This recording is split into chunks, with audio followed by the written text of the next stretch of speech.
मैं राजकुमार सिंह अपने इस चैनल में आपका स्वागत करता हूं। आज की इस वीडियो में जानेंगे कंप्यूटर मेमोरी क्या है। तो सबसे पहले यहाँ पे जानेंगे व्हाट इज मेमोरी। मेमोरी क्या है?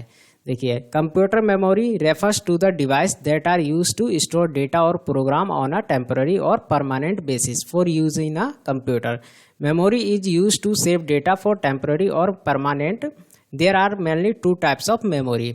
कहने का मतलब है कि कंप्यूटर मेमोरी एक उपकरण यानी डिवाइस है जो कंप्यूटर में अस्थायी या फिर स्थायी तौर पर डेटा या प्रोग्राम को स्टोर करने के लिए उपयोग किया जाता है। मेमोरी का उपयोग करके आप डेटा को जो है कुछ समय के लिए या फिर हमेशा के लिए सेव करके सुरक्षित करके रख सकते हैं। इसमें आप जो है किसी भी तरह का फाइल सेव कर सकते हैं, सॉफ्टवेयर सेव कर सकते हैं, या फिर आप ऑडियो वीडियो जो है वो सेव करके रख सकते हैं। इसे जो है मेमोरी कहा जाता है।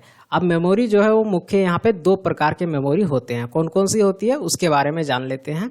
देखिए, यहाँ पे मेमोरी दो तरह की होती है। पहला होता है प्राइमरी मेमोरी और दूसरा यहाँ पे सेकेंडरी मेमोरी। प्राइमरी मेमोरी क्या होता है इसके बारे में जानते हैं। तो देखिए, प्राइमरी मेमोरी का मतलब है this is the main memory of computer. ये कंप्यूटर की सबसे मेन मेमोरी कहलाता है। This memory is used frequently by the CPU for execution of the instruction. There are two types of primary memory, RAM and ROM. Primary memory computer के मुख्य memory है। किसी भी काम को जल्दी से करके रिजल्ट देने के लिए CPU जो है इस मेमोरी का उपयोग करता है। प्राइमरी मेमोरी को हिंदी में प्राथमिक मेमोरी भी कहते हैं। और प्राइमरी मेमोरी जो है ये भी दो प्रकार के होती है। कौन कौन सी होती है? एक होता है रैम और दूसरा होता है रोम। तो आइए पहले जानते हैं रैम के बारे में और रोम के बारे में। RAM stand for random access memory. It is stored data during the processing and give speed to computer.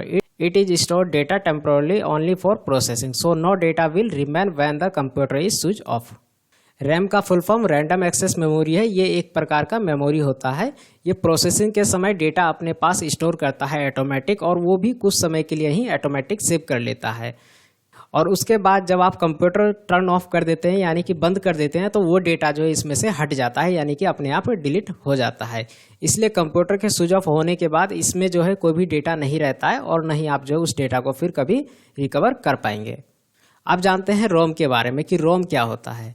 ROM stand for read only memory. It is a programming chip where all the system information are recorded and cannot be changed. ROM भी एक प्रकार का memory है। ROM का मतलब read only memory है। यह एक प्रोग्रामिंग चिप है जहां सिस्टम की सभी जानकारी और सेटिंग जो है ऑटोमेटिक सिस्टम यूज के लिए जो है सेव किया हुआ रहता है, उसे बदला नहीं जा सकता है। इसके कई प्रकार है, जैसे कि रोम है, EPROM है, और भी बहुत सारे होते हैं। और इसे जो है नॉन वोलेटाइल मेमोरी भी कहा जाता है। नॉन वोलेटाइल का मतलब है कि कंप्यूटर बंद होने पर भी इसमें जो डेटा या जानकारी सेव किया हुआ है वो नहीं हटता है कभी भी, वो जो है हमेशा सेव रहता है। क्योंकि कंप्यूटर में बहुत सारी ऐसी सेटिंग होता है जो कंप्यूटर के यूज़र जो होते हैं उनको नहीं पता है, तो वो सेटिंग जो है पहले से कंप्यूटर में करके और सेव किया हुआ रहता है पहले से, तो वो सभी सेटिंग इसी में रहता है। और इसमें जो भी जानकारी सेटिंग सेव रहता है वो कभी भी नहीं हटता, इसलिए इसे जो है नॉन वोलेटाइल मेमोरी भी कहा जाता है। अब जानेंगे सेकेंडरी मेमोरी के बारे में, क्योंकि मेमोरी जो है दो प्रकार की होती है। प्राइमरी मेमोरी के बारे में मैंने बता दिया। प्राइमरी मेमोरी के दो प्रकार होते हैं, रैम और रोम, वो भी मैंने आपको बता दिया। तो यहाँ पे आप जानते हैं सेकेंडरी मेमोरी के बारे में। सेकेंडरी मेमोरी क्या है? These are the storage device. It is used to save the program files permanently. There are different types of secondary memory like hard disk, SD और CD, pen drive, etc. ये दूसरे type की memory storage device है।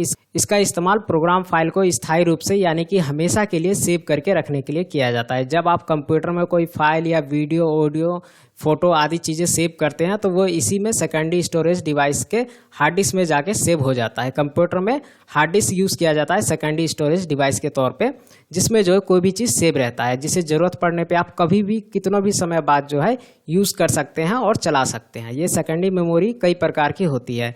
अब कौन कौन से है सेकेंडरी मेमोरी वो जान लेते हैं। देखिए, सेकेंडरी मेमोरी के तौर पे जो बहुत सारी चीज़ आते हैं। सबसे पहला आता है हार्ड डिस्क। हार्ड डिस्क जो है वो कंप्यूटर में यूज़ किया जाता है। हार्ड डिस्क का इस्तेमाल इसलिए होता है कि कंप्यूटर में जो भी आप गाने या फिल्म या वीडियो या फाइल तैयार करते हैं वो सेव कहाँ करेंगे, तो आप जो है हार्ड डिस्क में सेव कर सकते हैं। तो सेकेंडरी मेमोरी के अंदर ये आ गया हार्ड डिस्क, ठीक है, इसमें सेव करके रख सकते हैं। दूसरा होता है SD कार्ड। SD कार्ड यानी कि सिक्योर डिजिटल कार्ड। इसमें भी आप जो उसी तरह से कोई भी फोटो, वीडियो, जो भी डेटा होता है उसको सेव करके रख सकते हैं और कंप्यूटर में लगा के चला सकते हैं। और तीसरा होता है सीडी। सीडी में भी आपको पता है, सीडी में भी इसी तरह से कोई भी फोटो, वीडियो, ऑडियो सभी चीज़ें जो है सेव करके बर्न करके रखा जाता है और उसे जो है किसी भी कंप्यूटर, लैपटॉप में लगा के कभी भी आप चला के देख सकते हैं। चौथा होता है पेन ड्राइव। पेन ड्राइव भी इसी तरह से उपयोग किया जाता है। पेन ड्राइव को आप कंप्यूटर में लगा के और पेन ड्राइव में जो भी जानकारी है आपके कंप्यूटर में वो भेज के रख सकते हैं, जैसे फोटो, वीडियो, मूवी, गाने, जो भी चीज़ है वो भेज के आप पेन ड्राइव में रख सकते हैं और उस पेन ड्राइव को आप फिर किसी दूसरे डिवाइस में, कंप्यूटर में या लैपटॉप में लगा के भी चला सकते हैं। और इसका उपयोग एक काम के लिए और किया जाता है पेन ड्राइव का, जैसे मान लीजिए किसी के कंप्यूटर से कोई फोटो या वीडियो या ऑडियो, कोई भी डेटा आपको लेना है, तो उसके लिए आप क्या करेंगे, अपना पेन ड्राइव जो है उसके कंप्यूटर या लैपटॉप में लगा के डेटा जो है कॉपी करके अपने पेन ड्राइव में आप भेज देंगे और उसके बाद वो पेन ड्राइव अपने कंप्यूटर सिस्टम में लगा के उस चीज़ को चला सकते हैं, देख सकते हैं। तो आज के फिलहाल के इस वीडियो में इतना ही, आगे हम और भी सीखेंगे। मेरे और भी वीडियो देखने के लिए मेरे इस चैनल को सब्सक्राइब कर लीजिए और साथ ही बेल आइकन को प्रेस करके ऑल नोटिफिकेशन को ऑन कर लीजिए और इस वीडियो को लाइक, शेयर और कमेंट कीजिए।